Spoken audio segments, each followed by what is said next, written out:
Good morning, everyone. Welcome to the Policies and Resource Committee on the 1st of October 2024 at the Kewstoke Village Hall. We've got an agenda today, so we're just going to rattle through it. So item 1 is apologies for absence. So we've received apologies from Councillors Eddy, May, Moss, Murphy and Ralston. Item 2, the emergency evacuation procedures. Chief. Thank you, Chair. Good morning, everybody. There is no planned testing of the fire alarm, so if it does actuate, it will be for real. If you can please exit the building using the two fire escape doors that are in the room that you can clearly see. If you go across the car park, and we will congregate in the grass area to the right of the car park, we'll do a roll call. Thank you. Thank you. Item 3, declarations of interest. None advised. Any declarations of interest in the room? No. Okay, item 4, public access. None received. Okay, Chair's business. Once again, I'd like to welcome everyone to this meeting to confirm that the meeting is taking place at the Kewstoke Village Hall. We are recording the meeting for the public to view on the Fire Authority YouTube channel. I'm going to ask the members to introduce themselves, so I'll start. I'm Councillor Ben Nutland from South Gloucestershire. I'm the Chair of the Fire Authority, and we'll go from my right. Councillor Tom Renhard, Labour. Councillor Ron Hardy from South Gloucester, Emerson's Green. Robert Payne, Councillor for Weston-super-Mare Central, North Somerset Council. Councillor Dan Thomas, Councillor for Congsby and Puxton on North Somerset Council. Cam Hayward, Councillor for Knoll on Bristol Council. Thank you, councillors. So I'm now going to ask the officers to introduce themselves. We'll start with the Chief. Thank you, Chair. Good morning, members, colleagues. Simon Shilton, your Chief Fire Officer, Chief Exec. Good morning, everyone. Amber Foreman, Temporary Director of Corporate Services. Good morning. Paula Lyons, Temporary Assistant Chief Fire Officer, Service Improvement Team. Good morning, Patrick Collins, Head of Estates. Good morning, Lee Alford, Station Manager, Community Risk Management Planning. Good morning, I'm Natalie Mainstone, Community Risk Management Planning. Tanya Nathan, Procurement and Supplies Manager. Catherine Withers, Head of Control and Communications. Andrew Kirkby, Station Manager for Fire Control. Claire Bentley, Head of Finance. Karen Shield, I'm the Culture Change Manager. Caroline Taylor, I'm Head of Corporate Assurance, Continuous Improvement and Planning. Emma Bowen, Democratic Services. I'm Verity Lee, Statutory Finance Officer. Good morning, everybody. I'm Luke Gazzard, the Assistant Chief Fire Officer for Service Delivery. Good morning, Amanda Brown-Clark to Avon Fire Authority. Thank you. Just to remind the attendees to put their phones on silent. I've also got to remind you to use your microphones when speaking, which you've already done. So there we go. Okay, so if there are any votes today that have to take place, members will be required to show their hands. So it will be any votes against, any abstentions, and then any votes for. So that takes us on to item 6, the minutes of the ordinary meeting of the Policy and Resources Committee held on the 24th of July. We've also got confidential minutes, 25th of July, pardon me. We've got confidential minutes of the same meeting to approve as well. Now, if it's okay with members, I'd like to take them on block. Okay, is everyone happy with that? Okay, any votes against? Proposing. Oh yeah, I'll propose it. Do I have a seconder? Councillor Renard? Okay, so any votes against? Any abstentions? Votes for? That's everyone. Okay, so item 7, which is the service improvements. Paula, would you like to take us through? Thank you, Chair. So this is the report of service improvement, and just to summarise, this will be an update of the transformation programme, progressed on His Majesty's Inspectorate of Constabulary's Fire and Rescue Service Round 3 inspection from here on in, known as HMI. Spotlight report, transformation projects and efficiencies and savings, and we will also give an update on our recent revisit. We will be pleased to ask the Policy and Resources Committee to note the content of the report and make any suggestions or recommendations as you see fit. So I won't cover the background, although I'm happy to cover it afterwards if you need. Just to quickly cover on page 20, section 4, financial implications. The total budget approved by the Fire Authority in February 2021 for the transformation programme equates to 2.473 million, funded through the approved reserves of 1.964 million and through the approved capital strategy. In terms of this paper, efficiencies and savings, this progress report does not have any direct financial implications, and nor does the HMI action plan. So key considerations then, if moving on to page 21, you'll see reference to the Service Improvement Board in section 5.6. We've recently carried out a further Service Improvement Board session at Bedminster Fire Station, where we received updates from the Cultural Change Manager on culture. This was on the 27th of August, where members also did a tour of the newly built newly refurbished Bedminster Fire Station. Now, linking into this is the Internal Improvement Board. Now, this is to offer further assurance in addition to the Service Improvement Board. It's a new board that's been put in place. It will be trialled in October, moving forward through to March, and it was to offer greater assurance, scrutiny and support, in particular to our areas for improvement in addition to causes of concern. This is because we foresee a potential risk of areas for improvement becoming cause of concern at a later date if we do not address them now. Moving forward in terms of the HMI action plan, this addresses our accelerated causes of concern and areas for improvement. And here are the updates for where we are at currently. You'll see in terms of the accelerated causes of concern, the first one being our mobilising software. In terms of the last action that was outstanding around welfare and well-being, I'm pleased to say that this has now been signed off and is completed. The second accelerated cause of concern around site-specific risk information, and this being that the service didn't have an effective system to gather and record relevant and up-to-date information. There's no change and 25 actions remain signed off and completed. So moving to the second two causes of concern, the first one being prevention. Of 33 actions, 28 are complete and 4 are on track. You'll see there was one not yet started. This is the prevention strategy.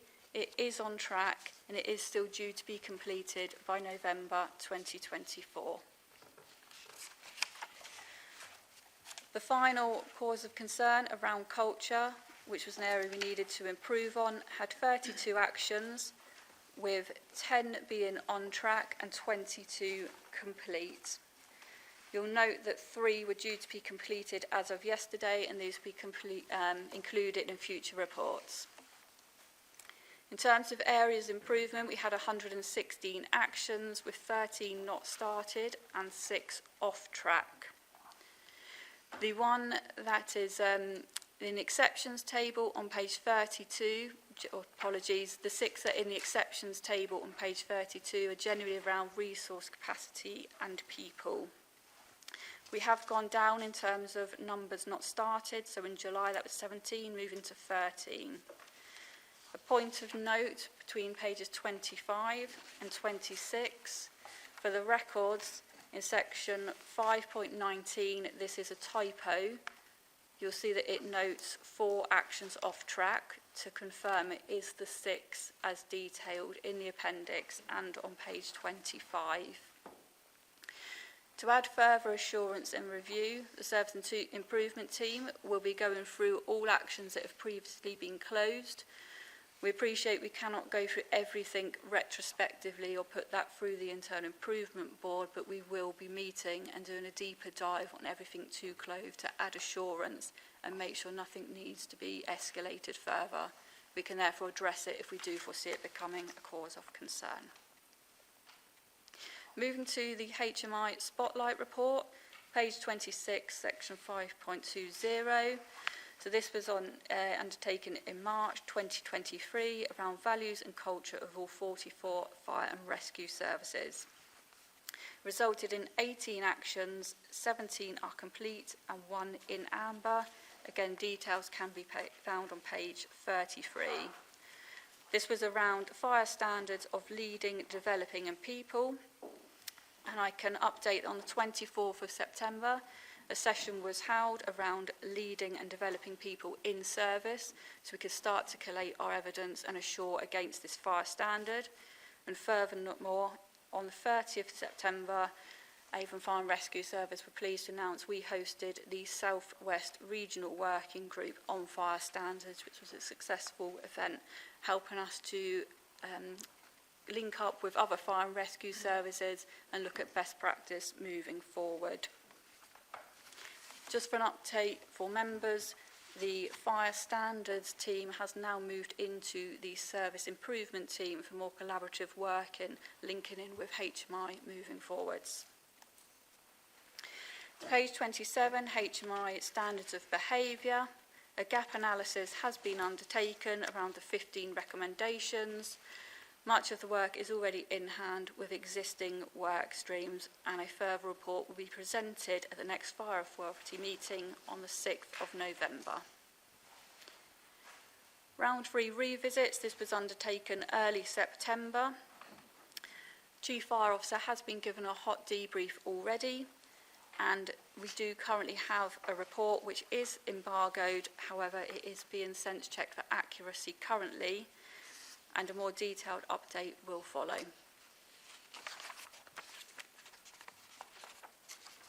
That's the close of the HMI section.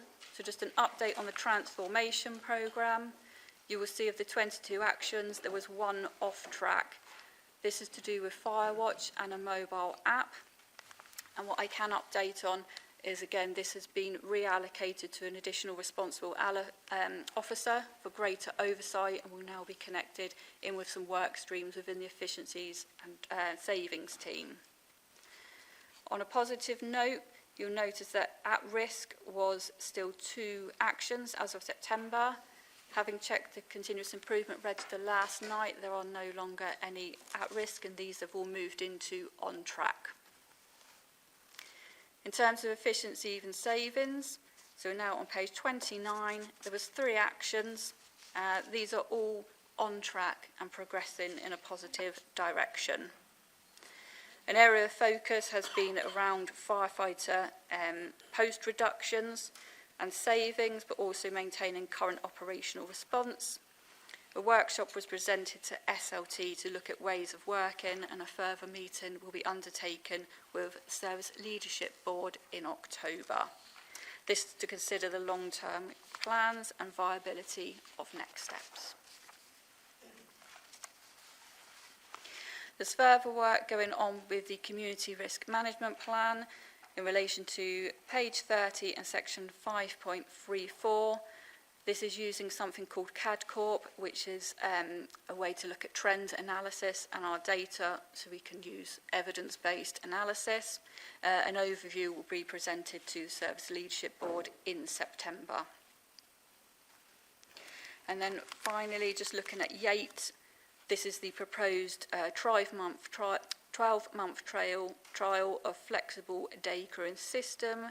This has progressed well, and there's a plan to commence this in January 2025. In relation to 5.38, this relates to what I mentioned earlier in the transformation team about Firewatch and the mobile app.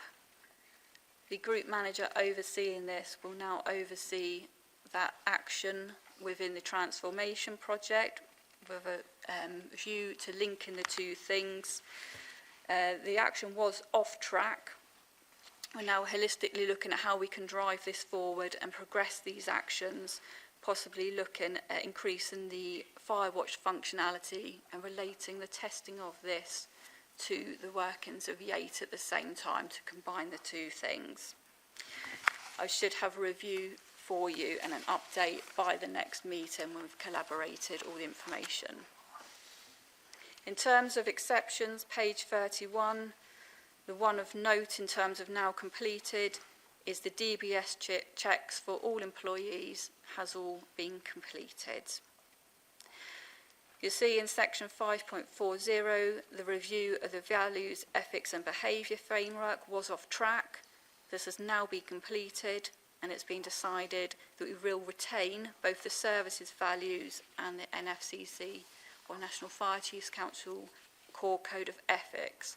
However, we do recognise more work needs to be done in embedding these into the service.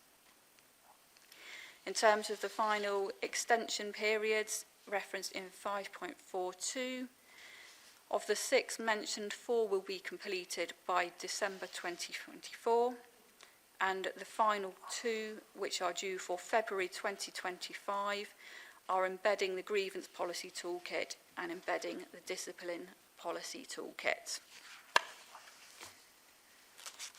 Further details can be found on page 32 and 33. And just in terms of risk referenced in 6.3, it's mentioned there will be an update verbally. So the SLT meeting discussed the deep dive of these risks, and it has been agreed that corporate risk 19.1, failure to improve HMI judgments at the next inspection, will be raised from 13 to 18. This is moving from possible to moderate to possible to major. I'd like to caveat this could go down again. We are just waiting our official report from HMI regarding the recent revisit. Corporate risk 19.2, failure to achieve efficiencies and savings within the medium-term financial plan, is remaining 18. And corporate risk 19.3, inability to achieve transformation outcomes by the end of March 2025, has been raised from 13 to 15. However, this is still in amber and will be brought back for a review in December. You'll see within the minutes of the previous meeting, there was a reference to the audit that was undertaken, and that we would bring back the findings to this committee. However, it was discussed at the Assurance, Governance and Oversight Committee last week, and therefore we can include a link in these minutes, but reference to that is item number 8 and appendix 1. There were 3 outcomes from that audit. I can tell you now that 2 have been completed already, 1 is 50% complete, and we were given reasonable assurance. So just to reiterate the recommendation, please ask members to note the contents of the report and make any recommendations you see fit. I'm happy to take any questions. Thank you. Any questions?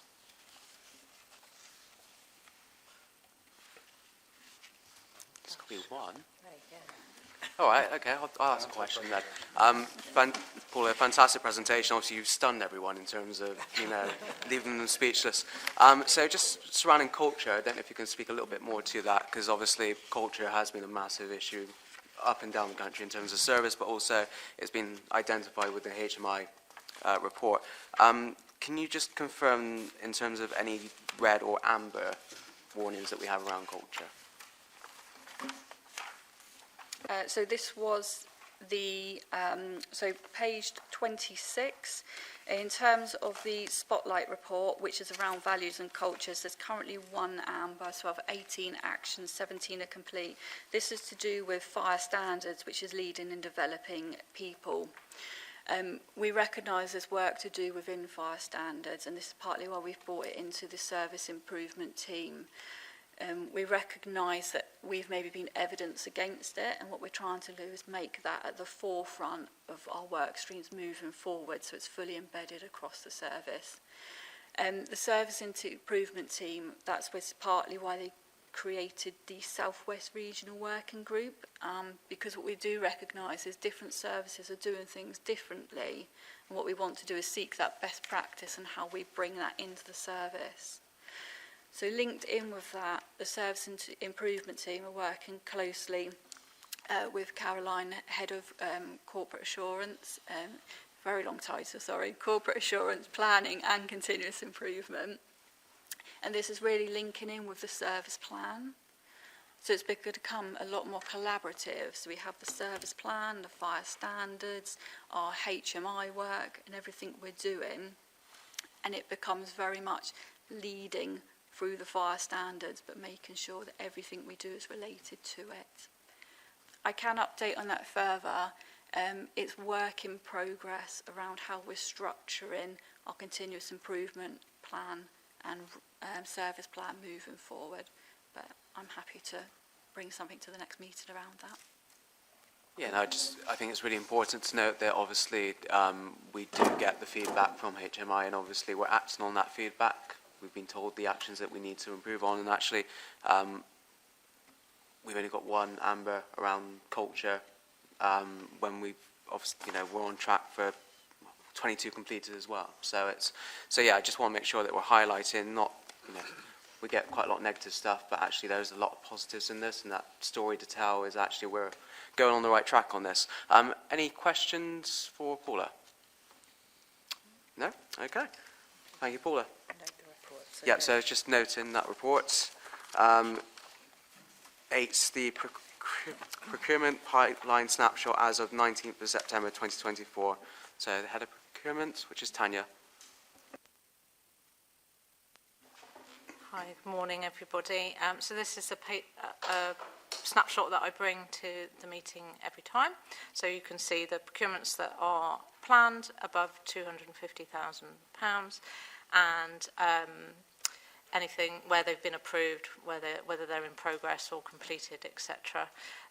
The ones in yellow are ones that are likely to come to this meeting for approval, but obviously it depends on the development, because a lot of these things on the list are in progress, or we're talking to suppliers, etc. So it might change over time. So as usual, I don't tend to go through the list. I think you can all read it for yourselves, but if you have any questions, please do ask. Any questions for Tanya? Okay.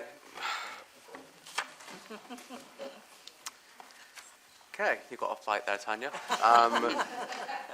Number 9, the update. What's that, sorry? Okay. Right, you'll just get twice the amount for the next meeting, okay? So look forward to January. Okay, so item 9 is the update on the community risk management plan and service plan. Natalie, you going to take us through that? Yes, so starting with myself. Okay. So good morning, members. This report updates the Policy and Resources Committee on the Avon Fire Authority Service Plan and Community Risk Management findings. This report is for noting. Our service plan is a 4-year plan covering the period 2024 to 2028 and outlines how we will achieve our 6 key objectives of prevention, protection, response, resilience, improving our service and investing in our staff. The plan is now in a more accessible web-based format online, and this has seen an increase in engagement of the plan with our communities and staff.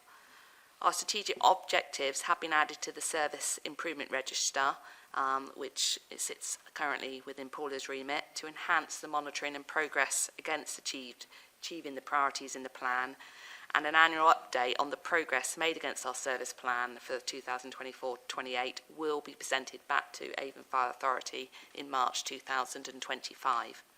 As a reminder, our Community Risk Management Plan is also incorporated into our service plan. The Community Risk Management Plan is commonly referred to as the CRMP, and is a plan that each fire and rescue service is required to produce.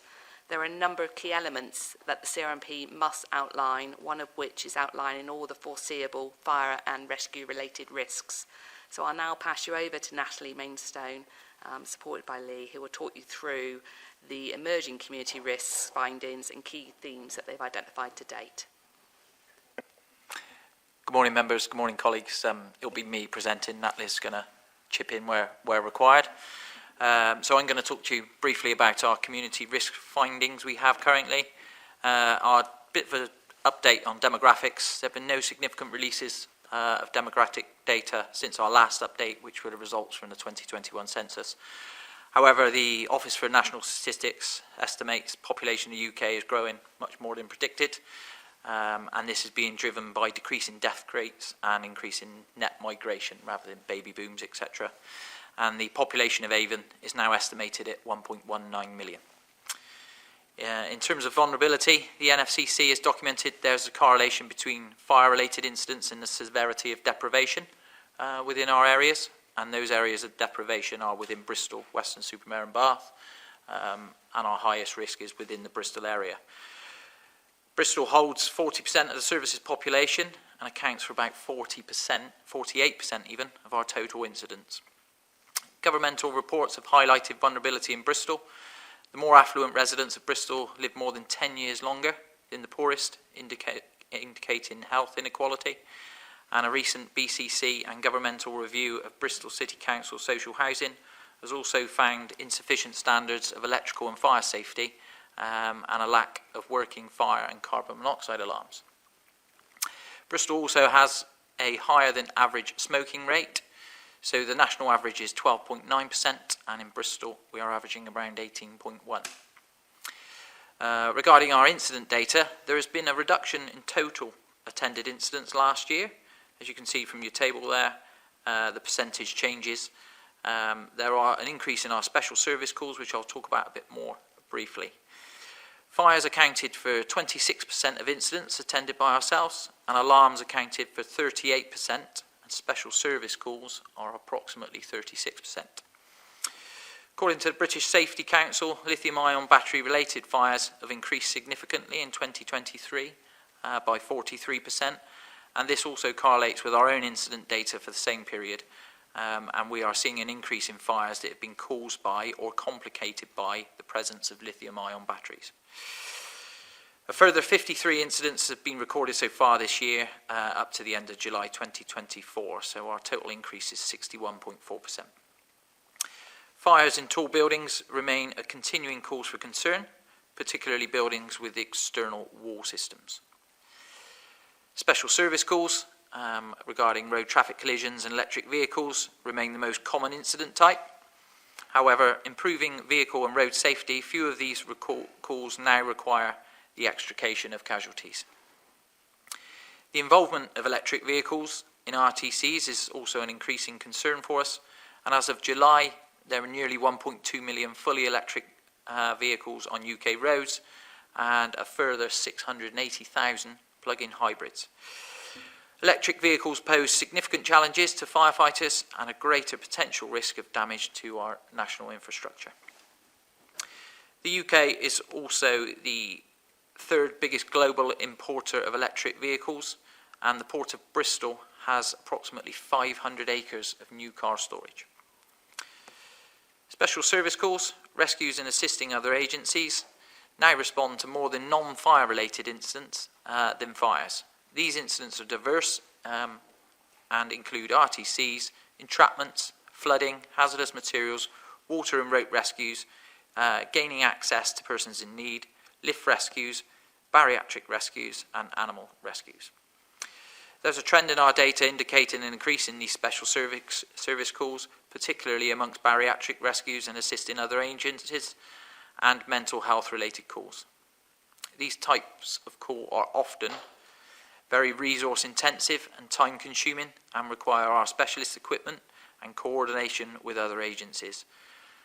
It often involves people with very complex needs. Our emerging risks for continued investigation and evaluation by the CRMP team are electric vehicle charging points in underground car parks, battery energy storage systems, often referred to as BESS, and solar farms, a growing infrastructure at Avonmouth docks with the import and storage of electric vehicles. It's also now a cruise terminal, if you were unaware. Very interesting port, should you like to visit Avonmouth. And there's increased population, car parks, traffic and infrastructure being introduced there at Avonmouth Dock. We also have the nearby coma sites, and just to explain that acronym is the control of major accident hazards. So that are our major fuels, etc., that come in through Avonmouth. Ashton Gate Arena development, including new sports venue, hotels, infrastructure, retail and residential properties, is growing immensely.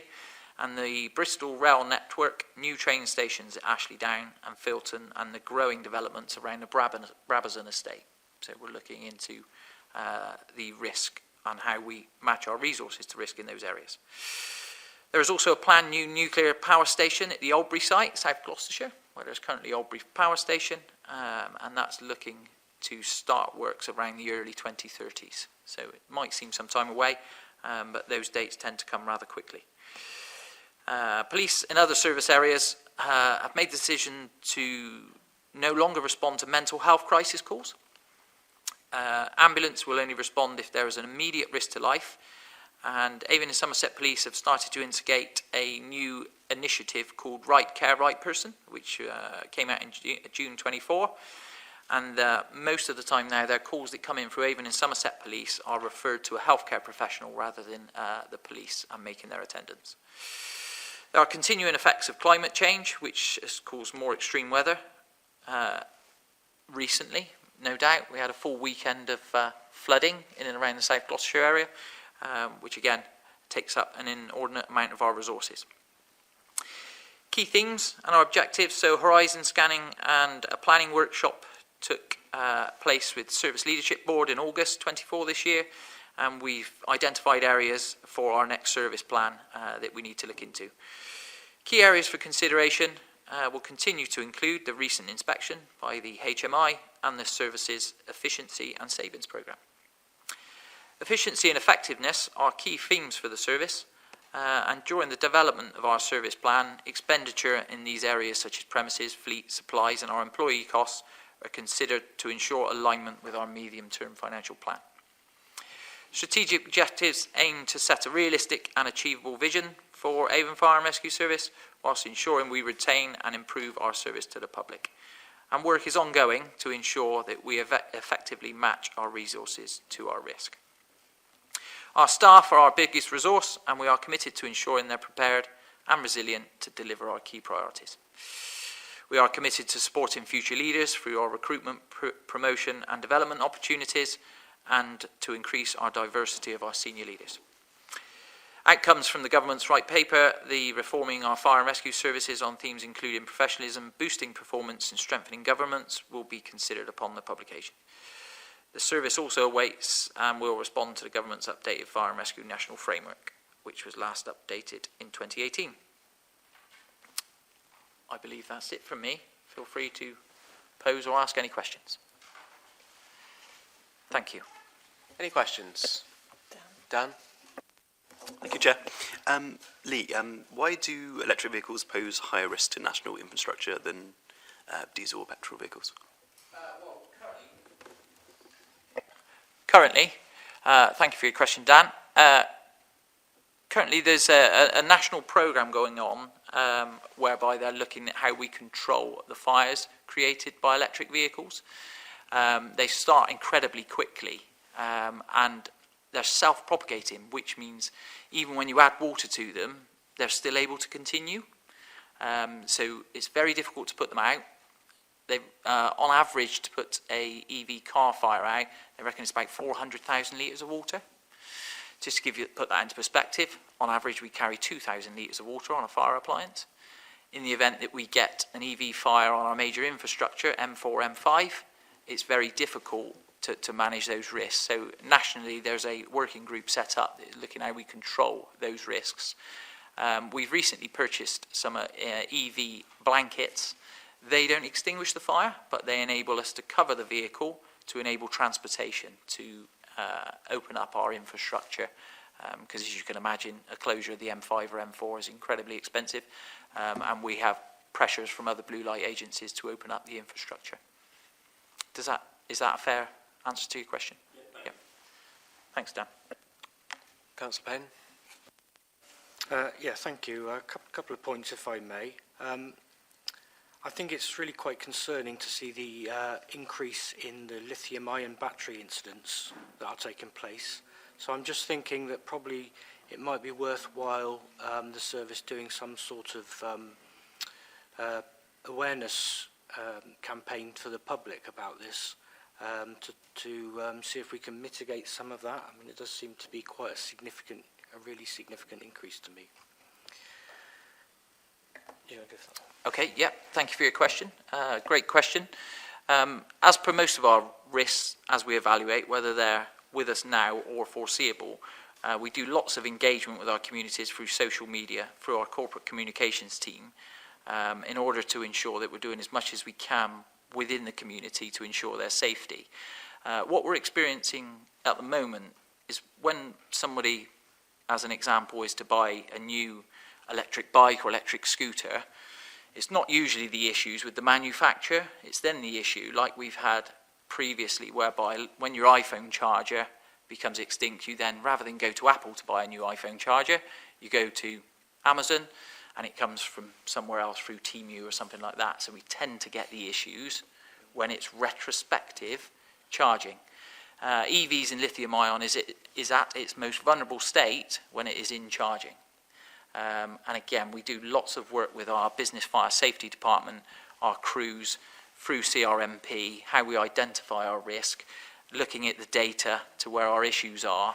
We do after the fire intervention. So if there was a fire in a particular premises, we would then target that area around lithium-ion batteries and how we promote that. And again, through our corporate comms, we're continually looking at lithium-ion developments and how we look at controlling those risks.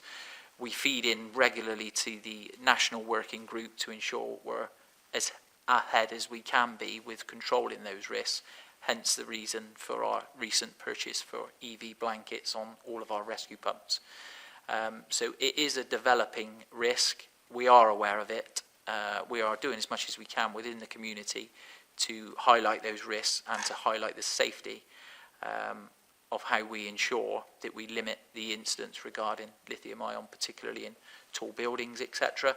And as I talked about earlier regarding our risk within Bristol City Central, which are 48% of our total incident calls, we do lots of work within that area, within the community, highlighting the risks associated with lithium-ion.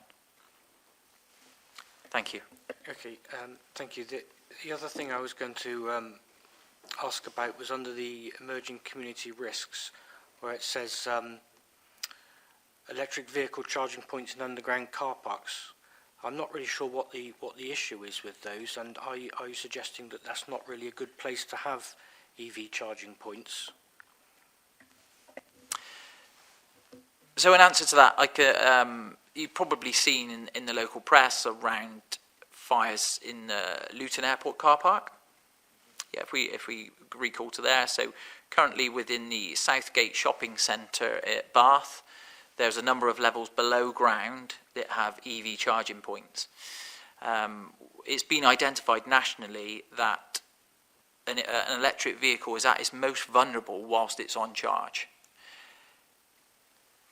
Underground car park fires are difficult for any type of fire, whether that's an ICE fire, as in internal combustion engine, or an electric vehicle.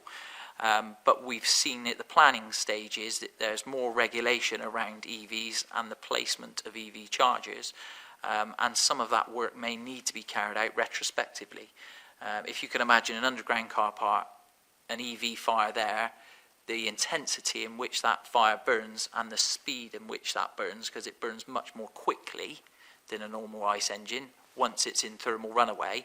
The difficulty is then, as we've talked about from Councillor Thomas's point before, is it's self-propagating. So even if we get to that incident, we have to apply approximately 40,000 litres of water to even put it out. And if that's 2 levels below ground, that poses some considerable challenges for us. From the business fire safety team, we're working very closely with planning departments around giving advice on what we would consider to be the best course of action in terms of where we place those chargers. And due to the speed of development of lithium-ion, and particularly within electric vehicles, some of that work may well need to be considered retrospectively. Does that answer your question? Yeah, it does. Okay? It does, thank you. But I've got one other, if I may, Chair. You mentioned about the new rail stations at Ashley Down and Filton. So I was wondering if you should also include consideration of the development of the Portishead Railway as that develops over the coming years. Again, thank you for your question. That will be part of our horizon scanning. We have a team that are set up looking at railways. That's part of our SSRI team. and that's a standing agenda item on every meeting that we have regarding continued development.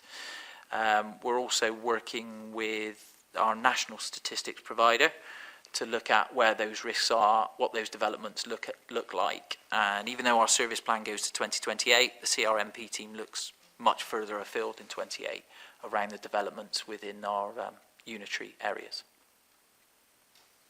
Thank you. Okay. Got Councillor Renard and then Councillor Hardy. I was so quiet on the other items because I've stored up my questions for this one. Can we just go back to lithium-ion batteries? I think one of the things I'm just conscious about earlier this year, a Prevention of Future Deaths report was issued in relation to Twinnell House and the fire that happened there in September 2022.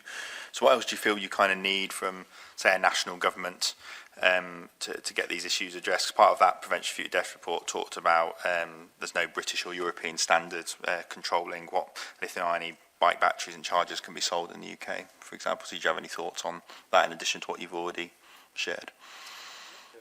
Yeah, I'll come on to that. I think there is a national campaign, certainly through the National Fire Chiefs Council, about British standards, as you refer to there, Councillor, and that's an ongoing campaign. There is, I believe, ongoing conversations in government, in particular around changing legislation, and there's a particular active working group that we are tied into through the National Fire Chiefs Council as opposed to more local involvement, if you like. And of course, the National Fire Chiefs Council is the voice of all fire and rescue services and a professional voice of all fire and rescue services. So we are tied into that through that mechanism in campaigning for legislation around the British standards.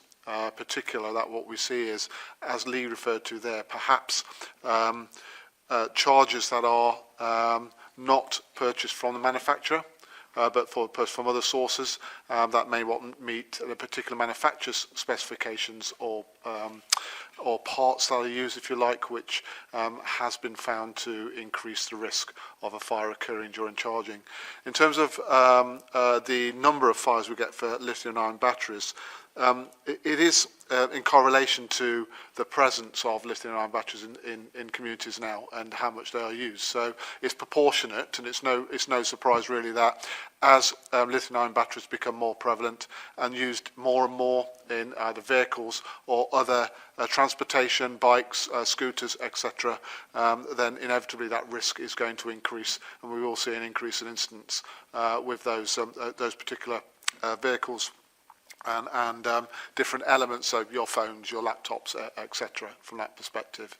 And in terms of the prevention element, and you mentioned there about Twinnell House, one of the areas that we do encourage in our prevention messages is not to charge overnight, particularly if you're sleeping. Make sure if you're in a residential property that escape routes are clear, and that if bikes or scooters are charged, that they're away from an exit route for yourself, and that's part of our community messaging, alongside making sure that you use reputable companies for your replacement charges, as an example, and even the conversions. We try to discourage people from buying cheap conversions from the internet and maybe converting their scooter or their bike, etc., because that raises a risk as well. Thank you, that's really comprehensive. Just a few more bits I wanted to just pull out. Obviously, very interesting to hear Avonmouth Docks is now a destination for cruise ships. What does 500 acres equate to in car storage, roughly? So I'm sure we've all driven over the Avonmouth Bridge at some point, and you look over, and it's extensive. We had a recent visit to the port there. Some of the vehicles, as in ships, that come into port there can carry anything up to 5,500 vehicles in one sitting. Oh, wow. They're across up to 10 levels, and they will include EVs and ICE engines, so internal combustion engines across all those levels, and they're not segregated throughout. And then they will all offload them at Avonmouth Docks. So it's a considerable site. And it's not just during transportation, it's also whilst they're on site at Avonmouth. We're working very, very closely with them because I'm a maritime tactical advisor, so I work very closely with the port, and we've got another station manager that's working incredibly closely with them around how we store those vehicles.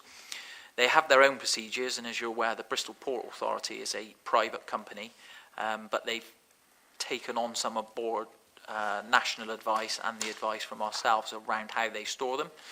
All their vehicles are stored on site and are transported with less than 30% charge of battery, because they're considered to be more vulnerable when they're plus 30% or in charge. So it's enough to just load on, load off those vehicles into the port itself. So we're looking to reduce the risk wherever we can. We meet with the Port Authority on a monthly basis to ensure any new developments are taken on board, and our relationship with the Port Authority is incredibly good with regard to carrying out training activities there. Fairly recently we did have an EV fire there, which was caused by an RTC on their site there, and they have now, off the back of that, purchased EV blankets. So when we come into port there, if it's not one of our vehicles that's got a blanket, we can take a blanket off there, and we've got the training to put the EV blankets onto the cars. So again, that relationship is ongoing, and we're working incredibly closely with them in that expanding environment.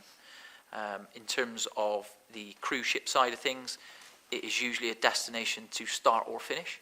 Okay. I hasten to add, currently. But it is increasing, and the Port Authority, as you can imagine, are trying to expand in that area. Interesting. And sorry, one more. Yeah, I'm just sorry. I have to take the opportunity. You said that Avon isn't a destination holiday. I'm saying it's incredible. Yeah, Yeah. thank you, because I think that's a clear messaging that we need to come out from this committee. And the Miners' Arms do pie and chips for a reasonable price. See, Lee, this is the kind of information that we need at these Of course. committees. So, Yeah. I think Councillor Reynard's got one more question. Yeah, hopefully Visit West will put it in their leaflets. One more point and then one more question. So I think just with the train station, obviously Ashdown opened at the weekend, which is great, but I've seen a mention of Henbury here, obviously where that's probably going to planning committee soon, I think. Just want to have on, probably already on the radar. And then what I really just wanted to understand was you've got Ashton Gate Arena development on here, and obviously I know that's going to be quite a big one, and the judicial review has, I think, recently been turned down. How do you kind of pick that out over, say, other developments? I'm thinking about Temple Quarter, where there's a significant amount of development happening at the moment with the university campus, tower blocks going up there as well. Just is that something that's on your radar as well? Again, thank you. Another great question. Within the Community Risk Management Planning team, we follow the NFCC framework cycle for CRMP planning. There's also a fire standard for community risk management planning that we do a gap analysis against to ensure that we're compliant. I suppose the R&D function, the research and development function of CRMP is continuous. It's always ongoing. So part of the initial part of the national framework is scoping. So on an annual basis, we're always looking at scoping and where we consider our risk to be. We then have to do our hazard identification, so dependent on where those developments are, the size of the development, where they are within the planning process, what that planning looks like. We work incredibly closely with our business fire safety department, who work at planning stage to ensure that it's compliant with fire safety, and they offer advice, and we've got lots of skills and experience within that area. We meet with SLB on a regular basis, and we talk about emerging risk, and we evaluate that risk on an ongoing basis. Nat and I share papers on a regular basis around developments, EVs, all those sort of things. We're part of national groups as well to look at CRMP best practice. So yeah, I suppose the ultimate answer is it's ongoing. We're continually evaluating. We're part of lots of national groups where that information gets fed in at the earliest possible stage. We work very closely with our SSRI team, so we're looking at all of those developments around any infrastructure within our authority and within our service area to ensure that we identify those emerging risks. And as we put on my development plan here around Oldbury Power Station, again, it's looking at 2030, but we're already looking at what that may look like infrastructurally as well as what may be on site itself. Thank you. Is that a fair assessment? Thank you. Councillor Hardy. Most of my questions have probably been answered now. I'm interested in this 67% increase of lithium-ion batteries, and it is a concern. You're absolutely right. I've got one in my motorhome. I'm really worried about it now. I'm thinking about taking it out at night and putting it at the end of the garden. What was the 67% increase as far as lithium-ion battery fires was concerned? Was it mostly domestic or was it EVs? Again, in answer to your question, and 67% sounds an inordinate amount, but as Chief Fire Officer Shilton's already noted, it sounds a lot, but it's due to the fact that there is an increase in the usage of these batteries rather than it going exponentially, if you see what I mean. So historically, we had very, very few, so it only takes single numbers to make those percentages jump up significantly. It's probably an offline conversation to break down what that 67% looks like, or at future meetings I'm more than happy to break that down further still. Nationally, we haven't had the technology in order to record the level of the lithium-ion batteries that we've attended. So we use a system called IRS, which is an incident recording system, and up until fairly recently, there's no mechanism within the IRS system to record that a lithium-ion battery was either the cause or a complication of the incidents that we've been to. So what we've done internally to identify that risk, we put a tag within our BOSS vision system, which is how we communicate with our control systems, so the incident commanders are aware that they need to mention, or that's part of our generic information for our control when we're asking about the incident, to highlight whether it's an electric vehicle or some sort of lithium-ion battery involved, and then monthly we produce a report based upon the data that we're pulling from our BOSS and vision systems to ensure that we have the correct data in order to bring to this committee.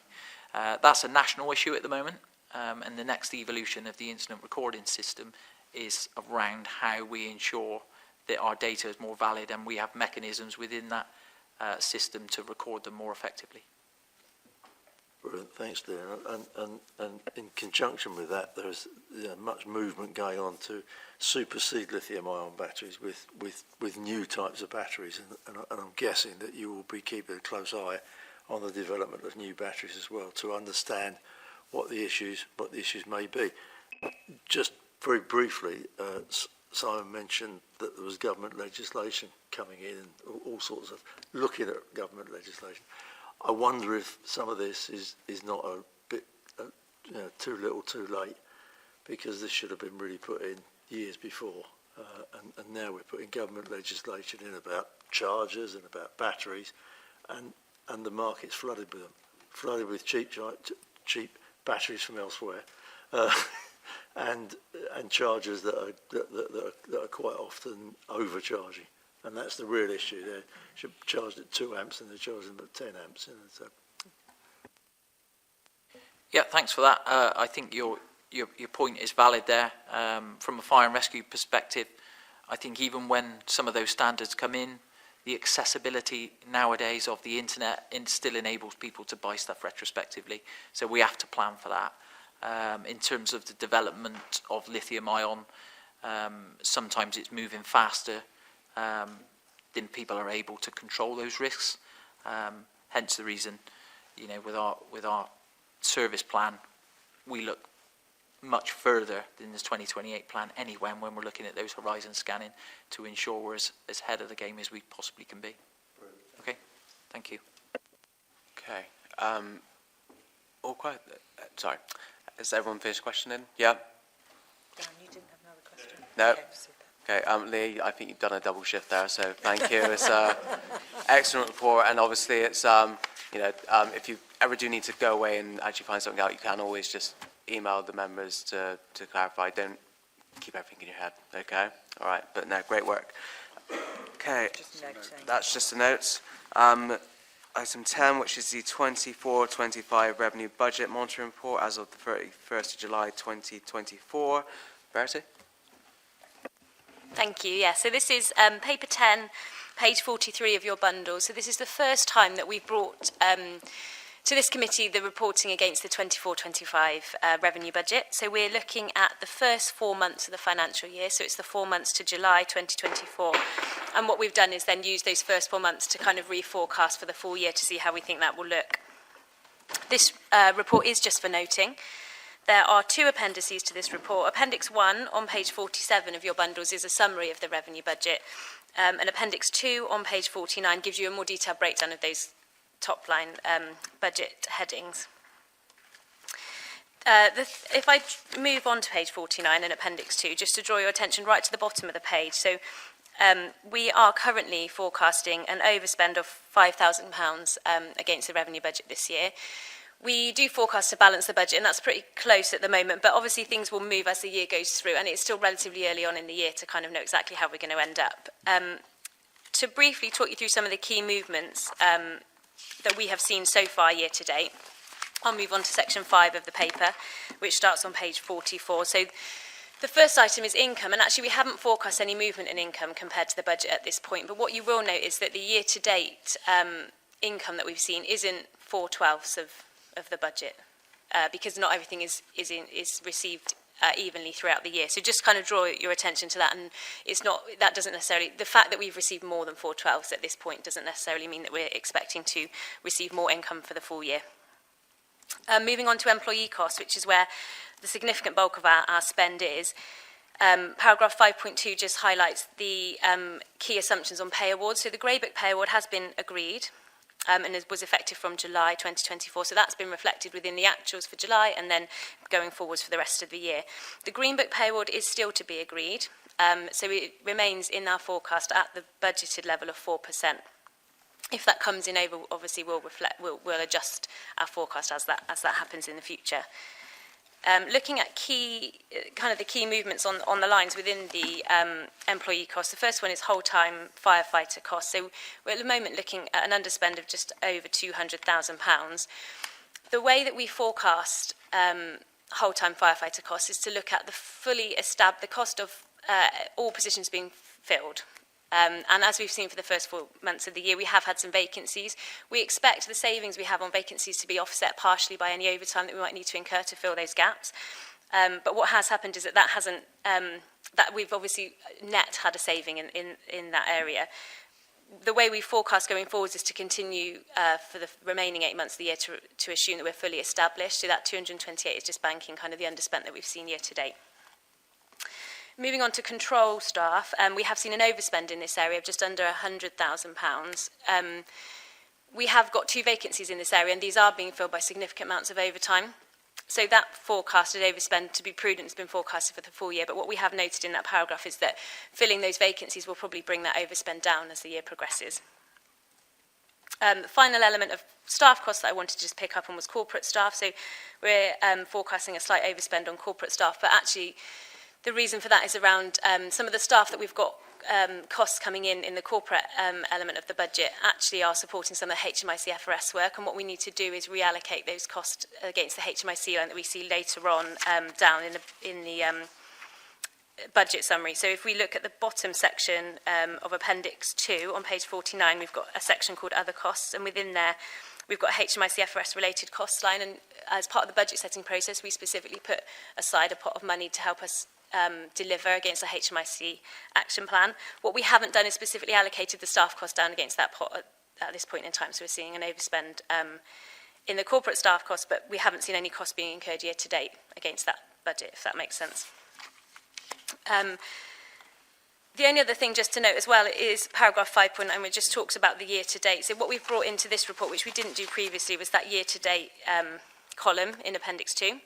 But if you look down at the bottom of there, it shows a net underspend of around £2.5 million. But again, that's just around uneven timings of things happening through the year, particularly on the income side. So just to draw your attention to that's the kind of July year-to-date position, but we're still forecasting around about a balanced budget for the full year. And then I'd like to open up for any questions.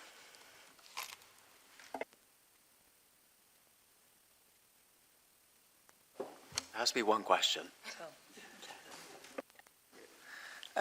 Just back to the control room, it's just good to understand that one a bit more. It's got 2 vacancies, so just why it's kind of generating such a overspend by using overtime? Is it because it's the staff that are covering it are on a higher grade, or sorry for that? Yeah, I can come in there. We had 2 vacancies and a number of people sick as well during that time. So that's, but the 2 people short plus additional people on sick, so we've had to bring more people in on overtime.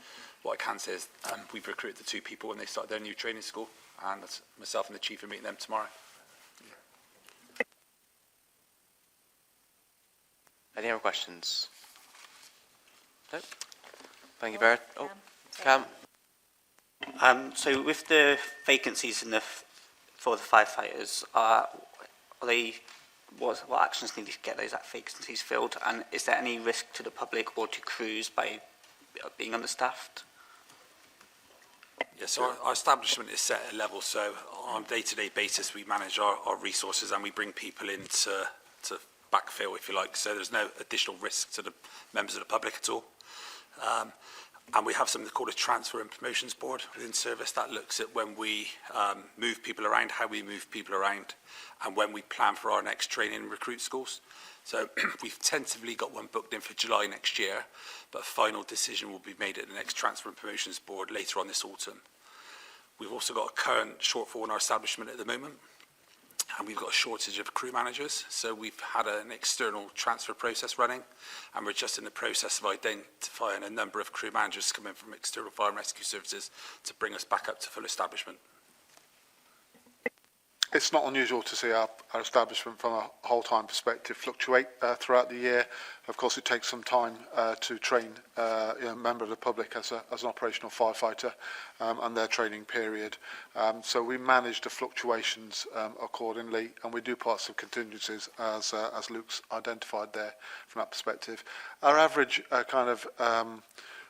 if you like, fluctuations due to retirement, so around about 2 firefighters a month-ish throughout the year, and that's how we start to plan and forecast going ahead. Thank you. Okay, if there aren't any further questions, that's for noting. So on to item 11, which is the 24-25 capital programme update, which is Verity and Claire on the side. So Claire? Yeah, I'll take that one to start with, thank you. So yes, this is paper 11, beginning on page 51 of your bundle. So again, we're looking at the first 4 months of the year in terms of the capital programme update, for the first, so up until July 2024, and how that influences what we think the full year will look like as well. For the first time as well, this paper brings to members a summary of the balance sheet position as at the 31st of July, and then also a review of the prudential and treasury management indicators that were set as part of the budget setting process. There are 3 recommendations for this paper. The first one is to approve the revised capital programme, which is in Appendix 1. So if I can draw your attention to Appendix 1, which is on page 57 of your bundles. This is an updated version of the capital programme that was approved by members at the Fire Authority meeting in March earlier this year. The reason that we're bringing to you a revised capital programme is because we have to, when we set the budget, we have to make some assumptions around how the previous year the outturn will materialise, and we then have to kind of realign that depending on what actually happened. So you can see it's a very minor change to the 24-25 in terms of the total spend. There's just 3k more being put in the premises pot, so our assumptions were not too far off what actually happened. But if we look at the funding at the top of the table there, you can see we've got some slight changes in assumptions on funding, with some additional capital receipts from disposals of service assets going in there, and actually the utilisation of reserves last year was slightly lower than we expected, so it has meant that our prudential borrowing has been delayed. So we previously thought we were going to have to borrow towards the end of 24-25. That kind of funding shift has meant that that borrowing is going to be delayed until early 25-26, providing the phasing of this programme remains as we expect at this point in time. So that's just being brought back to you for reapproval. So the overall capital programme for the 3 years is just £3,000 higher than previously approved. So we're looking at 34,307,000 rather than 304,000 last time. So that's been brought to you for approval. And then if we move on to Appendix 2 of your bundles on page 59, what we're looking at there is the just specifically 24-25 spend against that revised profile.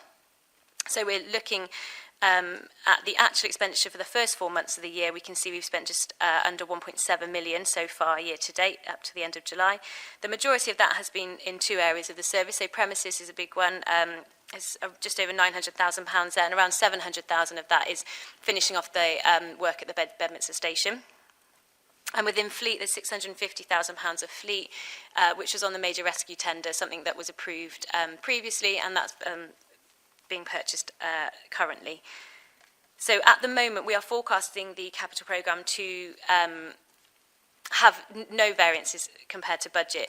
What I will say is it's very early on in the year, and what we'll continue to do is review, and what I'm expecting to happen is that the overall £34 million capital programme will remain, we'll keep that static for now, but what was likely to happen is there'll be rephasing within the year, so we might see that some of the spend doesn't happen when we expect it to, and we might have things pull forward and push backwards. So at the moment, we're not forecasting that, but we're continuing to look at that to make sure that we're reflecting that accurately for next time we bring that to this committee.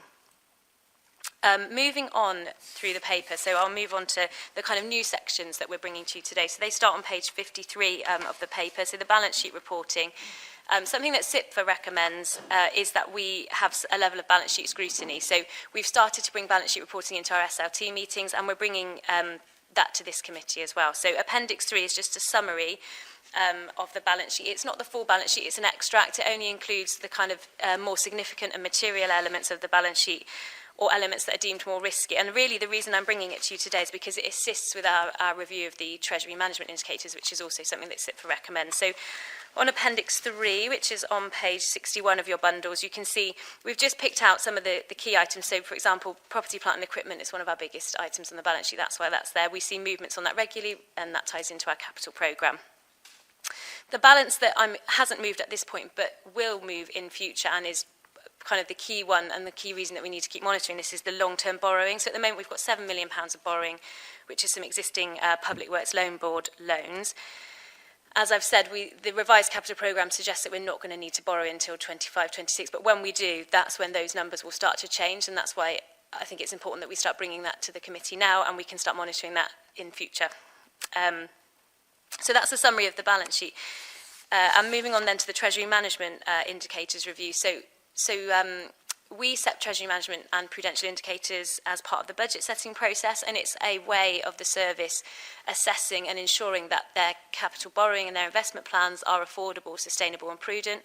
But something that SIPFA recommends is that we should establish procedures to monitor and report performance against all of the forward-looking indicators, at least quarterly. So what we're bringing to you now is a paper that includes a review of those indicators on a quarterly basis. The SIPFA code does allow for you to amend those indicators throughout the year, if necessary. So what we've done is had a look at the indicators based on our current view of the capital programme. So you can see the review of the indicators is in Appendix 4 of this paper, which is on page 63. The key movements compared to the indicators that were approved are highlighted on paragraph 5.11 at the top of page 54 of your bundles. And the real movements are to do with that funding shift that I talked about with the revised capital programme, because the overall programme hasn't changed, but actually we've had a slight change in the funding profile, so it's delayed the borrowing. So we've reviewed those indicators to ensure that we're not expecting anything to happen in terms of a breach of those. So there's been no breaches year to date, and we're not expecting that to happen, because actually what we're doing is shifting borrowing later and not increasing it at this point in time. So this is just to bring these to the committee. We're not recommending that any further or changes to the indicators need to be approved by the committee today. It's just for information and noting that the review has resulted in that decision that our plans still remain prudent and affordable and sustainable. We will continue to monitor that in line with how our capital programme progresses throughout the year. And I'm happy to open up for any questions. Councillor Payne. Well, it seems the obvious question is what assets were disposed of for £250,000 that weren't known of when the capital programme was set, and why weren't they known in advance? That makes sense. It was just a change in situation in one of our assets that we weren't aware that we were going to be disposing of it during this financial year, and circumstances have changed, which mean that we're likely to, so we've made an estimate of what we think the proceeds will be on that disposal. You've got an exempt paper about this later in the agenda.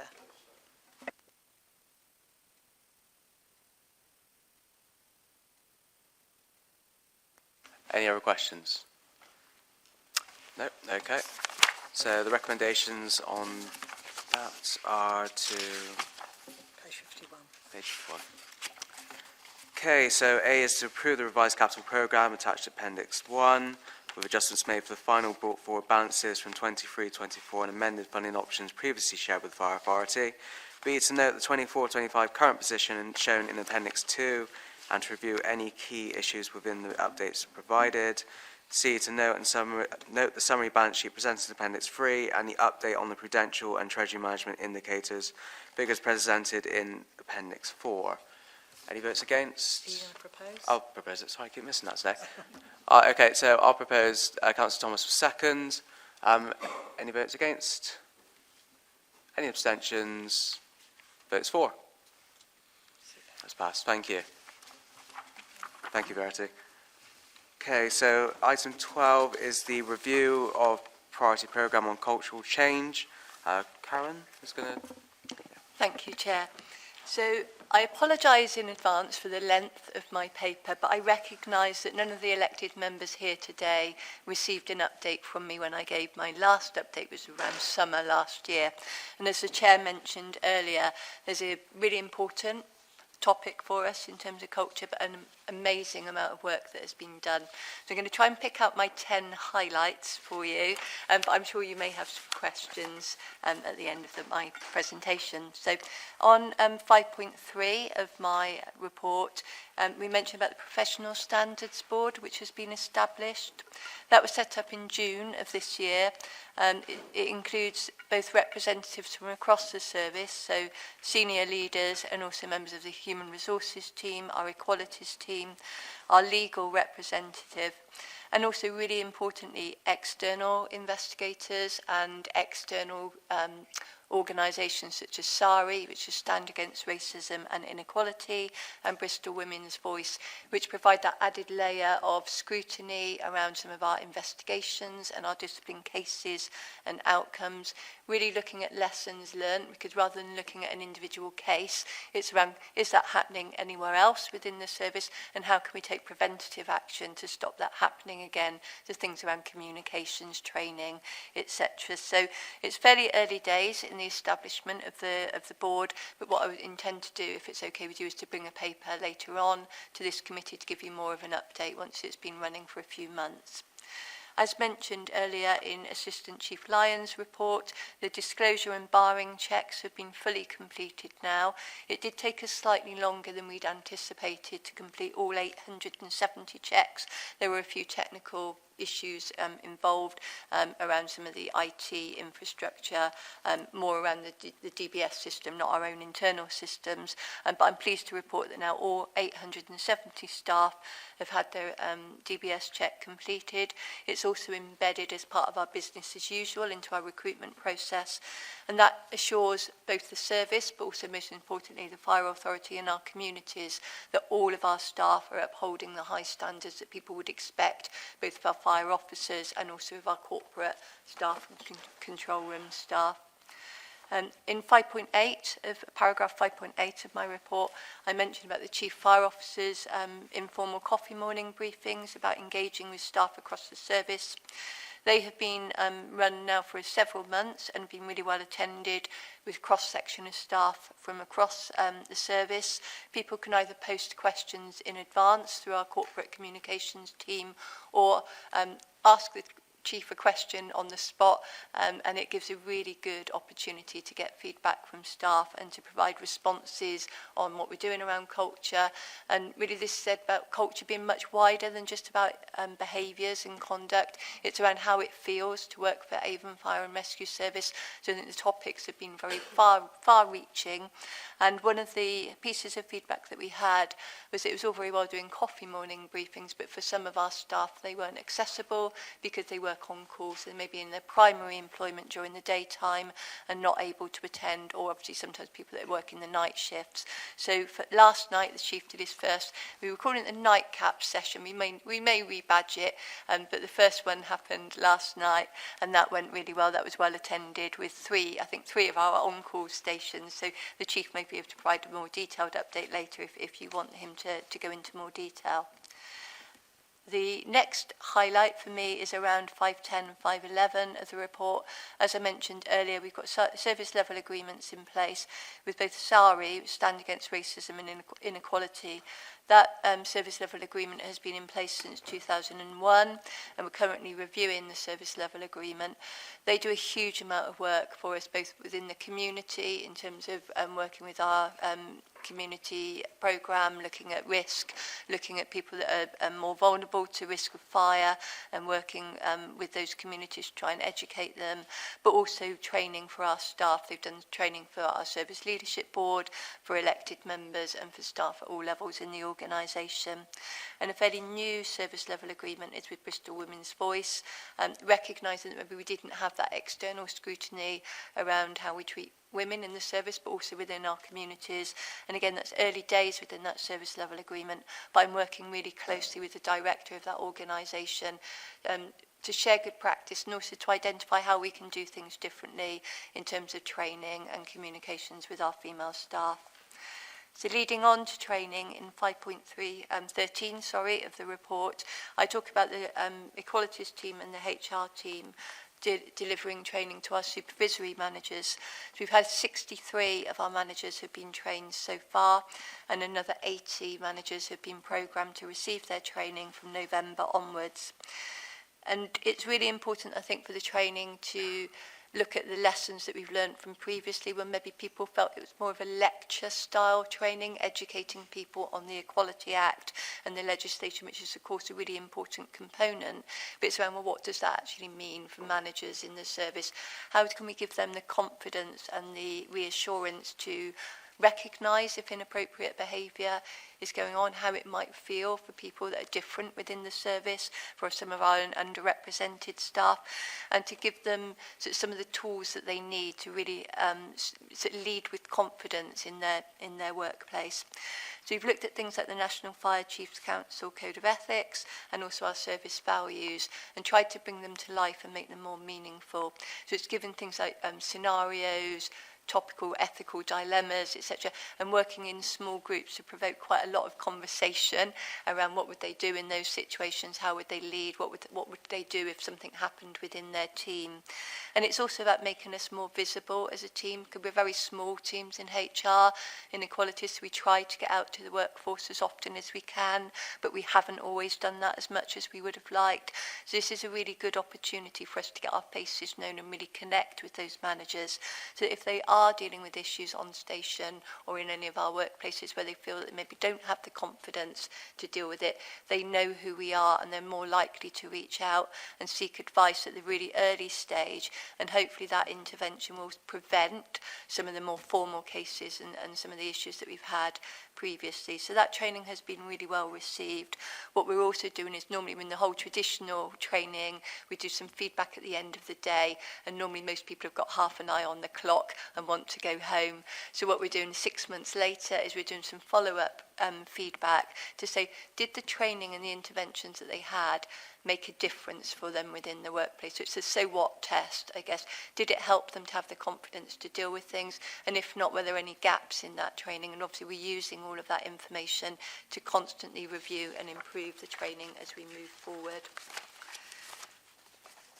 The next section I'd like to highlight is around 5.23, which is some internal engagement that we've been undertaking within the DICE team.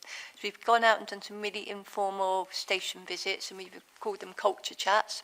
So again, it's really just, how does it feel to work in your workplace? Has the culture got better? Has it got worse? Has it stayed the same? Are there any issues that they would like to flag up to us? The reason that we're doing that is because though we have very formal surveys in place and we have a lot of good engagement with the service, sometimes people don't engage within those mechanisms. And whilst we've only started these visits in July, we've completed 75% of the station visits, and we've come up with some common themes of feedback that we're getting from those stations. And I met with the Assistant Chief Gazard a week or so ago, who leads for the service delivery area of our business, which is all of our fire stations, both hold time and on call, to look at some of those statements that have been made by people, and then what can we do to actually address those? How can we communicate more effectively and show that we're listening to that feedback and we're acting on it?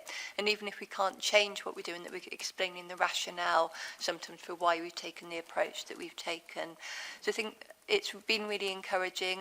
We've taken a unitary each. So I live in the South Gloucester, so I've taken all of the South Gloucester stations, and I've found them really powerful sessions, really engaging.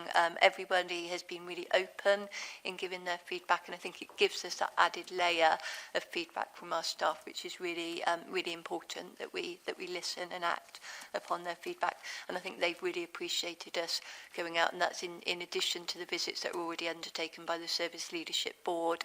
And what we're going to do is overlay that information to see, are there some common themes that are coming up from both visits, or are there different things that they're saying, and why that might be, and unpack all of that. So it's like I say, it's work in progress at the moment, but good sort of feedback at this point in time. 5.25 is another area I'd like to highlight, which is around consultation that we're having with our female staff and also with allies to try and establish a network group. So we haven't had a network group for quite some years for our female staff. We used to have one when I first started in the service around 18 years ago, and that got disbanded for various reasons. But I think there is a real need for a network group, and that's something that the National Fire Chiefs Council and HMI recommend. So we're working very closely with Assistant Chief Lyons and with our Fire Brigade Union to set that up. It's taken slightly longer than we would intend, mainly because there's been mixed feedback from our staff about whether they want that type of group and whether they would engage with it, and a few sort of concerns that have been raised. So we want to make sure that we fully engage with staff and we get it right the first time, rather than rushing to do something that wouldn't be well received. So that's why it's taken a little bit longer, but I think that it's really important that we take the time to engage with staff. We're also establishing informal network groups for our Black and ethnic minority staff and our LGBTQ+ staff. And again, whilst it's early days, I'd like to come back to this meeting and update you on our progress on that. And 5.26 of the report, I also wanted to mention how we've been working with the Fire Brigade Union. They've done a lot of national campaigns around equalities and culture, and we have always worked very closely with the Fire Brigade Union. We've got a really good relationship with them in the service, but we could work even more closely and look at the lessons that they're learning from some of their national and regional campaigns, and how we can deliver joined up messaging to our staff. I think some staff will maybe listen more to the FBU representatives and the FBU voice than they might from the managers. So it's around trying different approaches to try and make sure that we're working together and pushing in the same direction in terms of culture change.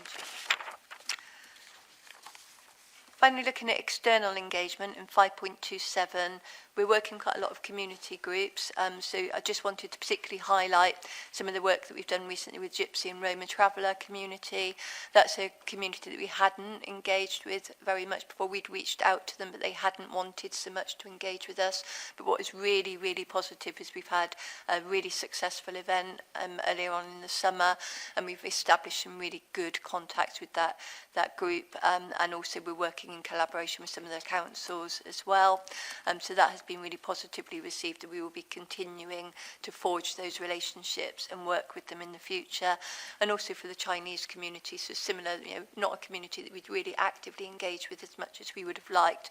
And so it's, again, early days. We're working with our community safety department to make sure they're really holistic visits. So we're looking at trying to encourage people to think of maybe joining the fire and rescue service, working with us, and also sort of around community safety and community engagement. I also wanted to mention, which I haven't put in my report, it was around South West Regional Equalities and Culture Group has been established. This is an internal group, but working with fire services across the region, and we've now got representation from all of our fire services across the South West region. So that's Gloucester, Dorset and Wiltshire, Devon and Somerset and Cornwall. really to share good practice, but also if we're grappling with the same issues, because obviously the fire service sector has had cultural issues across the sector, it's around how can we work more effectively together. And again, we used to have that group, but I think due to capacity and resources, it's disbanded a few years ago. We had our first meeting in September, we've got our next one in October, so we're going to meet on a monthly basis, and I think that will really help us to be able to share good practice and look at sort of some of the work that we can do together to address culture within the fire service. I'm also working with the National Fire Chiefs Council to form a list of all national contacts of both equalities leads and culture leads, so again we can work really effectively. So I've started to have some links with some other services and I'm meeting with them on a monthly basis, but we're hoping that that will grow over the next few months. And finally, in terms of assessing the impact, it's really important, I think, that this doesn't come across as a tick box exercise. So I think governance is really, really important. And we've got numerous action plans. And obviously you would have seen from Chief Lyon's report in terms of the feedback and the scrutiny that we have around the improvement register. Of course, that's really important to make sure that we're assuring you and within the service that we're taking action. But I think it's also around how does it feel for staff, which is partly why we've been going out and doing different things to really engage with our staff so that they can see that it's not just a tick box exercise. We're not just looking at target trackers and making dashboards green. It's around actually really sustaining and improving our culture, and I think that's starting to play dividends. But I think it takes time, but I'm definitely within the role probably since last April when I started working on culture and values. I've seen a significant improvement within the service, and I'm confident that that will continue in the years ahead. That's it from me, and I wonder if you've got any questions. Fantastic report, Karen. Councillor Thomas? It wasn't a question, but I just want to say I want to wish Karen and Richard Stokes, commend them for this really fantastic report. So many positive actions in here. I think there's some really, really positive cultural change. Great to see you working with like internal and external stakeholders. Excellent. A-star. Amazing. Thank you. I like that question. Councillor Renard.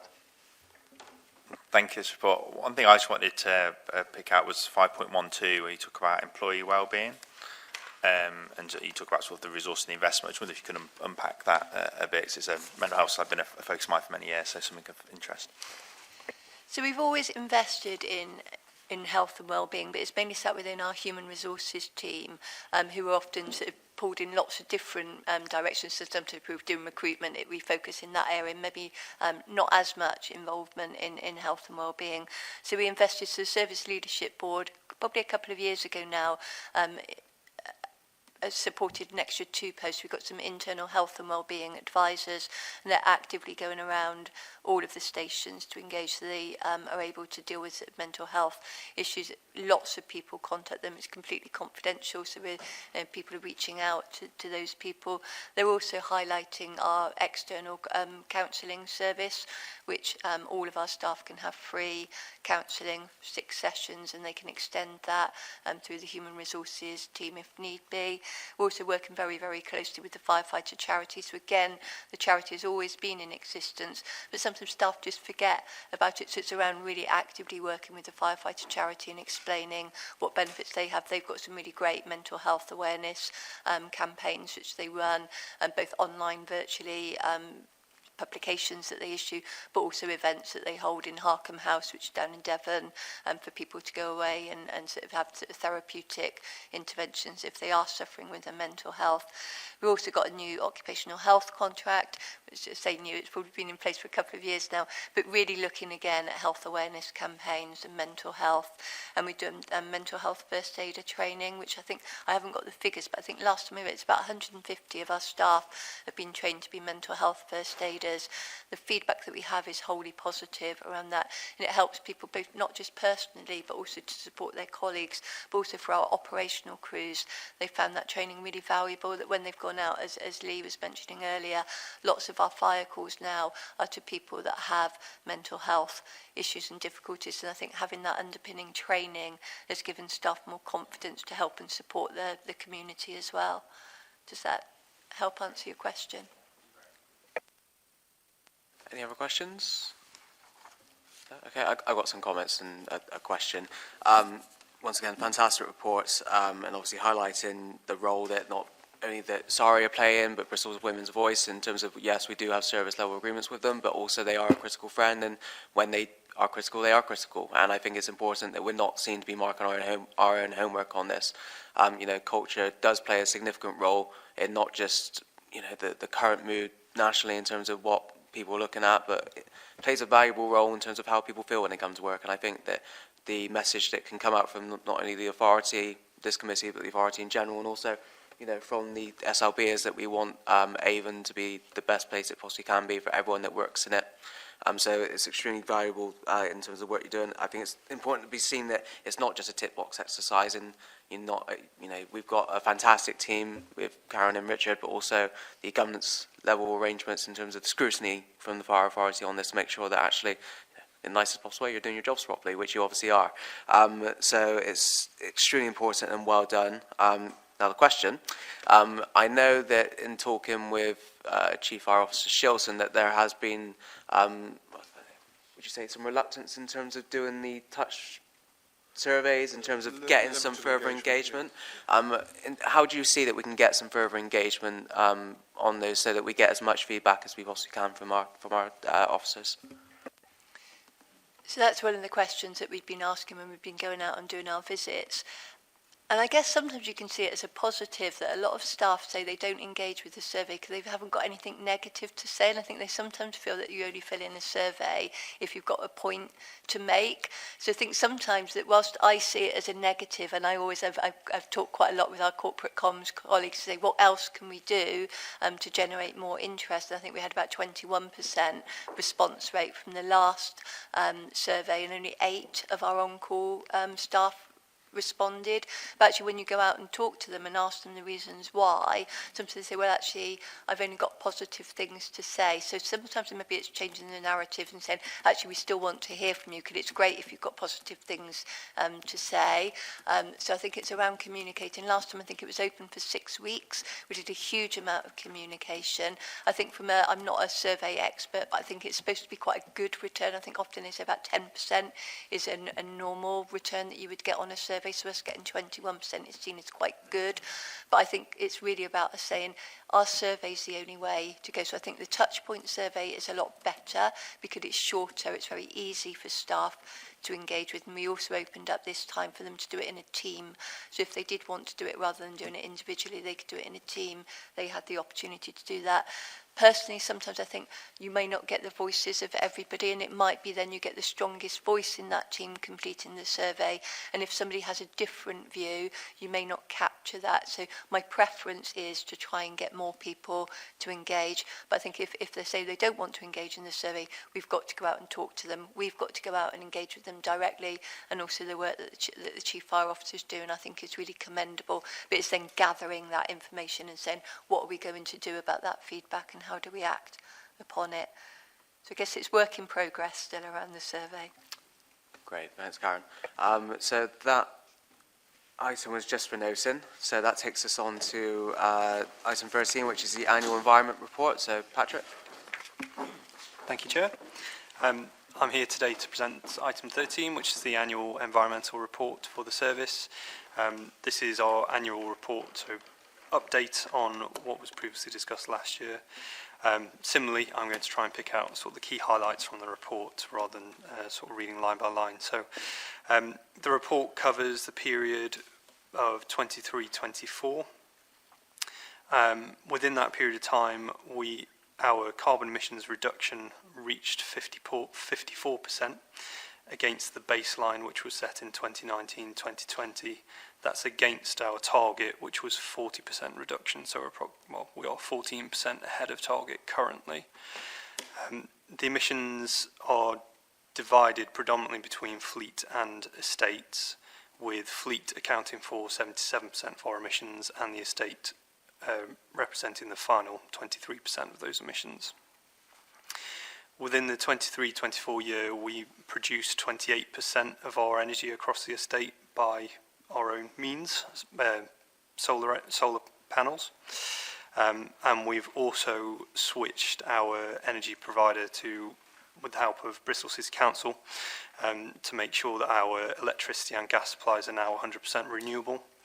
So the report that we're presenting this year is sort of half before that switchover happened and half afterwards. So next year's report will show that reduction taking effect more significantly.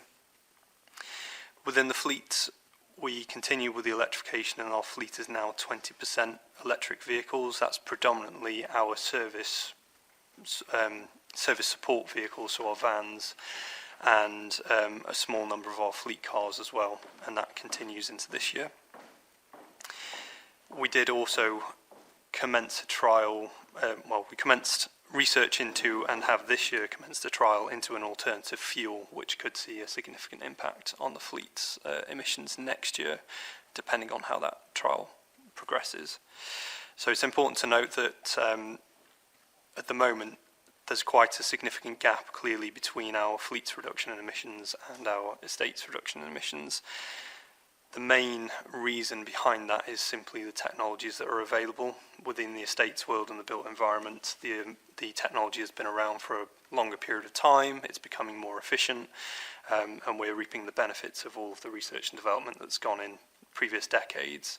On the fleet aspect, our fleet is predominantly made up of larger vehicles, heavy goods vehicles. Progress in terms of making them more efficient within the market has been a lot slower.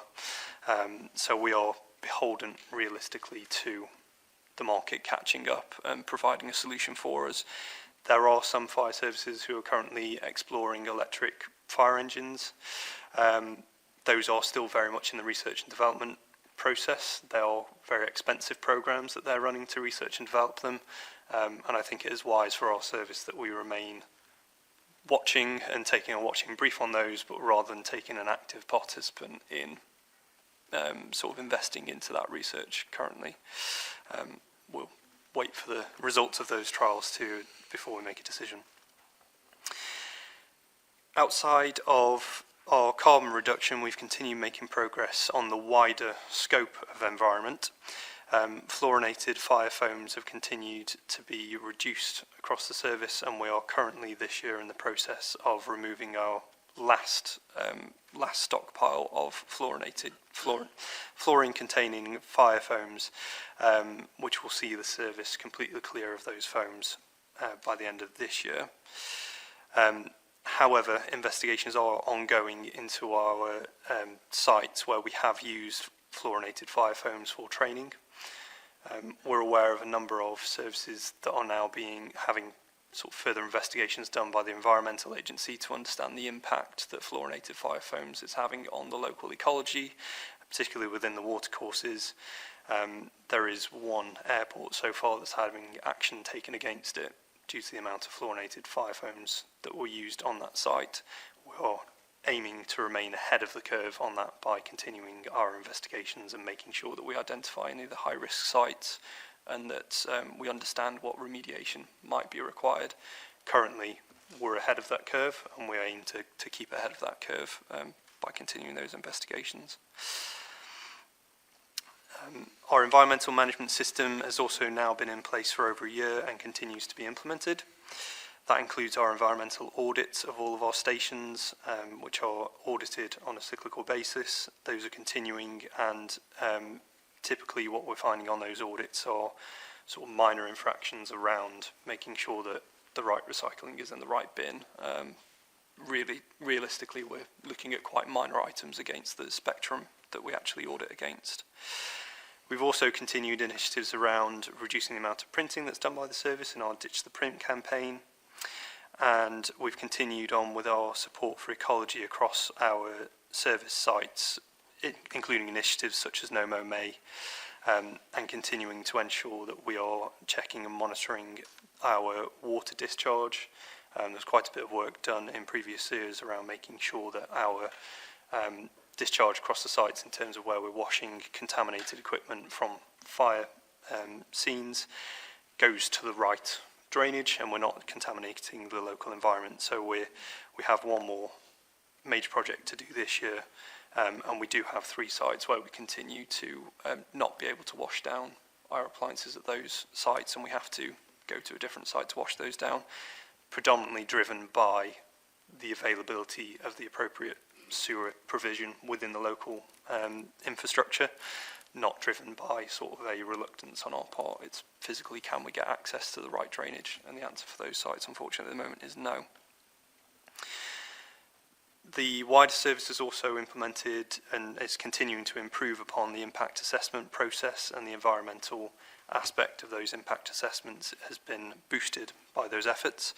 And we now, with all scoping impact assessments, there are questions around environmental and the environmental impact of any change that the organisation is planning on making. So we're keeping a watching brief on that and making sure that we engage with any of those initiatives.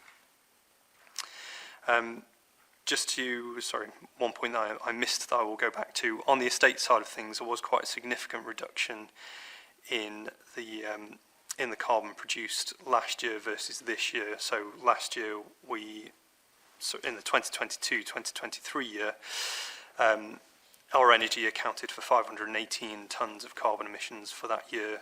The 23-24 year accounted for 183 tonnes, which is quite a significant reduction.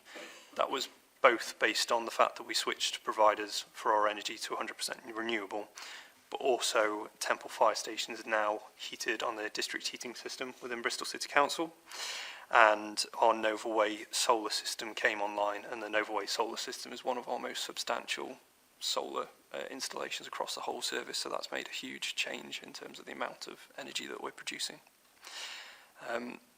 And that concludes kind of the highlights of this year, so I'll take any questions or comments. Thank you, Patrick. Any questions? Councillor Payne? Yeah, I was quite interested in the hydrogenated vegetable oil trial.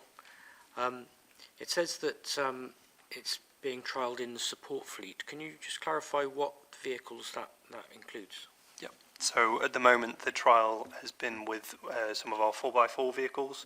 So they're sort of, for want of a better word, sort of pickup truck based vehicles. But they are vehicles that are used daily and regularly. We had an update from our fleet manager just yesterday, and that trial has gone incredibly well, both based on the fact that the fuel can be dropped into the vehicle without any changes being made, but actually where they've measured the particulates that are all within the oil in the engine, post-trial usage, there's a very, very clear correlation between the hydrogenated vegetable oil being used and a reduction in the wear and tear on the vehicle. So we're both looking at, in terms of a carbon reduction, but also a maintenance avoidance in terms of those engines being able to be used for a longer period of time. So is it possible that that could be used in the future in fire appliances? Yes. So North Wales have done a test of this and have gone sort of straight into it with HVO. We are taking a bit more of a data-led and a bit more of a scientific approach to it.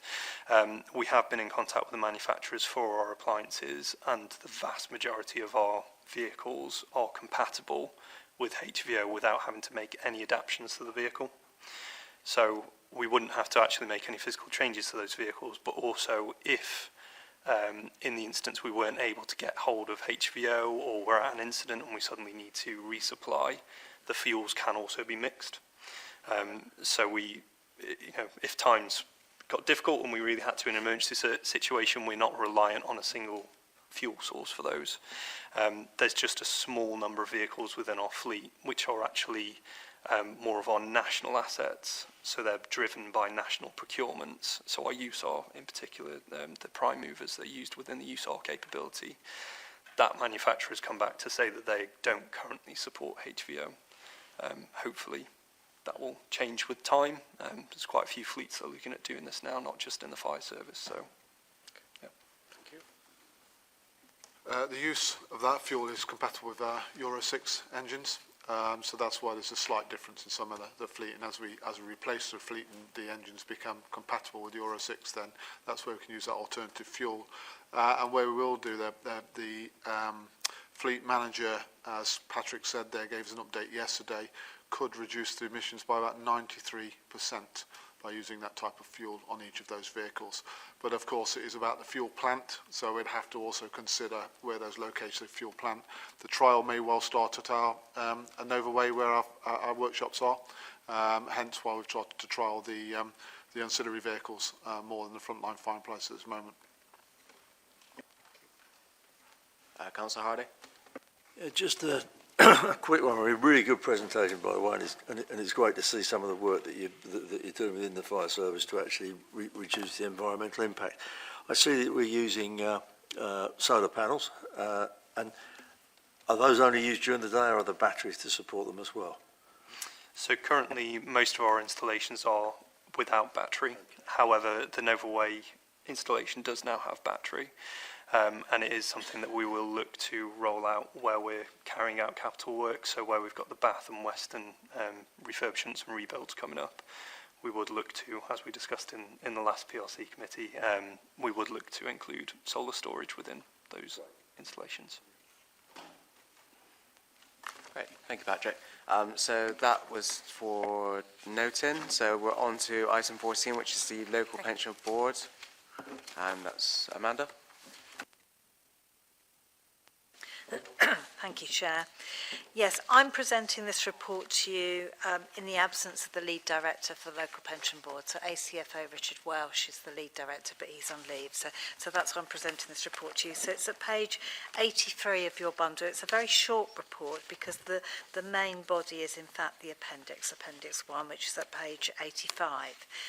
So we are asking you today to consider the contents of that local pension board annual report, which covers the period 2023 to 24, which is at Appendix 1, and then approve publication of that report on our Avon Fire Authority website.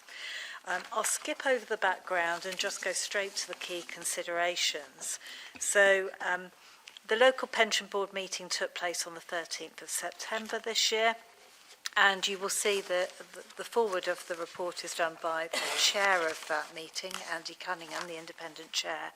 And at that meeting, they reviewed this annual report and agreed that it reflected the work that had been done by the board during the last year. So it reflects all the decisions which have been made and the planning which has been done. And it feeds into the fact that there is a separate risk register for pension work as well, so those risks are managed and considered at local pension board. So I didn't intend to take you through the report itself. It's at page 85. The forward, as I said by the chair, is at page 88. So Andy Cunningham has explained the main highlights of what has been done during the last year.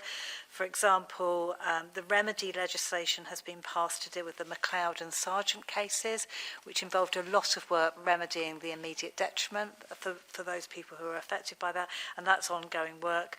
And also during this period, we have now passed over the running of our firefighter pension schemes from Baines, Bath and North East Somerset Council, to the West Yorkshire Pension Fund, who have a lot of expertise because they do pension funds for a lot of fire and rescue services. So those were the two big ticket items, if you like, but there's a lot more detail. Now, I'm pleased to say both members of the current local pension board are here. So if you have any more technical questions, I'm sure they would be delighted to help you. But happy to take any questions. Thank you. So thank you, Amanda. Obviously, the two members are here, and I'm sure they'll want to give us a full and frank explanation of all the work that has gone on. Or you might just want to just note this and approve it. So it's up to members. Yeah? Okay. So the recommendations are the committee is asked to consider the contents of local pension board annual report for 23-24 and B, to approve the publication of the local pension board annual report for 23-24 on the Avon Fire Authority website. Any votes against? Oh no, I got a proposal. Yeah, I keep doing that today. From the local pension? I think the two members should propose it. So Councillor Hardy can propose it and Councillor Payne can second it. Okay, any votes against? Any abstentions? Votes for? There we go. Brilliant. So, thank you. Okay, that takes us to item 15, which is the date of the next meeting, which is Thursday, the 30th of January 2025 at 10:30 at Severn Park. So put that in your diaries. 16 is the exclusion of the press and the public. So to resolve that the public be excluded from the meeting during the following items of business on the grounds that they contain exempt information pursuant to Schedule 12A, Part 1 of the Local Government Act 1972, and that in accordance with Schedule 12A, Part 2, Paragraph 10 of the Local Government Act 1972, the public interest in maintaining the exemption outweighs the public interest in disclosing the information. So I'm going to propose that. Can I have a seconder, please? Councillor Hardy? Okay. Any votes against? Any abstentions? Votes for? Thank you. Okay. Brilliant. Stop the recording now. Thank you.